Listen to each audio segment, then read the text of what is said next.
Given a parallelogram ABCD, complete each statement with the definition और property used.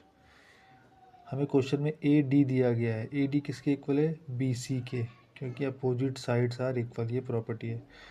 Angle DCB, angle DCNB किसके equal है? DA और B के, opposite angles are equal. OC is equal to OC, OC is equal to OA, diagonal bisect each other. तो अगला question है MDAB, DA and B, CDA, तो ये क्या है? एडजेसेंट एंगल्स हैं और ये क्या होते हैं? सप्लीमेंट्री। इनका सम क्या होता है? Sum of adjacent angle of a parallelogram is 180 degree and are supplementary. Question number 2, consider the following parallelogram, find the value of unknown x, y and z।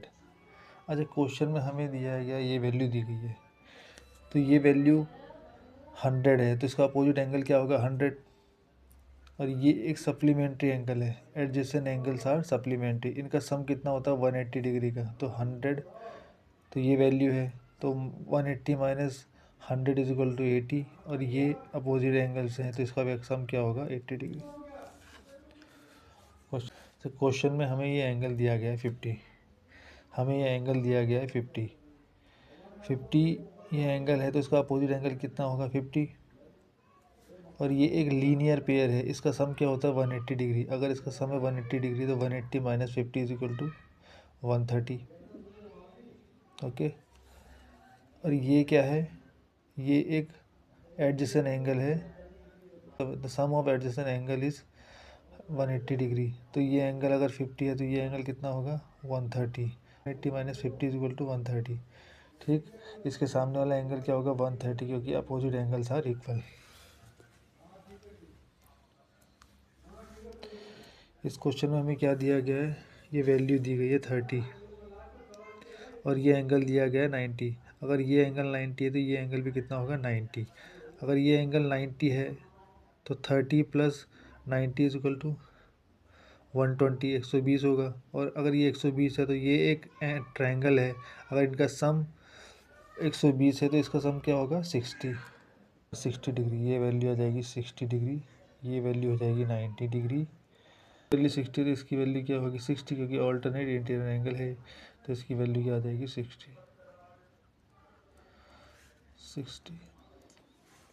Question number 4, हमें ये एंगल दिया गया है, इसमें 80 डिग्री दिया गया है, ये इसका अपोजिट एंगल है, तो ये कितना होगा? 80 डिग्री, और ये सप्लीमेंट्री, तो ये कितना होगा? Total 180 degree. तो 80 minus 180 degree is equal to 100।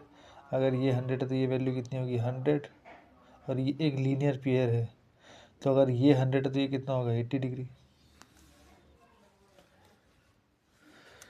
इस क्वेश्चन में हमें वैल्यू दी गई है ये 112 और 40। 112 का अपोजिट कितना है? 112, अपोजिट एंगल्स आर इक्वल, तो ये इक्वल हो जाएगा। अगर ये 40 है, ये 112 है, तो ये कितना होगा? 28, क्योंकि ये एक ट्रायंगल है, इसका सम कितना होता है? 180 degree.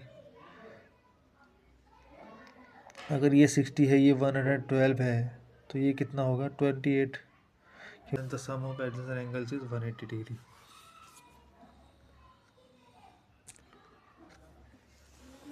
Angle D plus angle B is equal to 180 degree.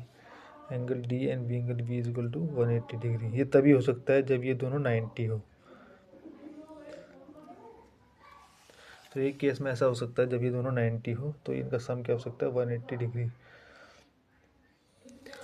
A B is equal to D C is equal to 8 centimetre. Yes, अगर A B and D C are 8 centimetre, पर इसमें A D is equal to 4 centimetre है, और B C is equal to 4.4 centimetre है, तो ये एक parallelogram नहीं होगा, क्योंकि अपोजिट साइड्स आर अनइक्वल।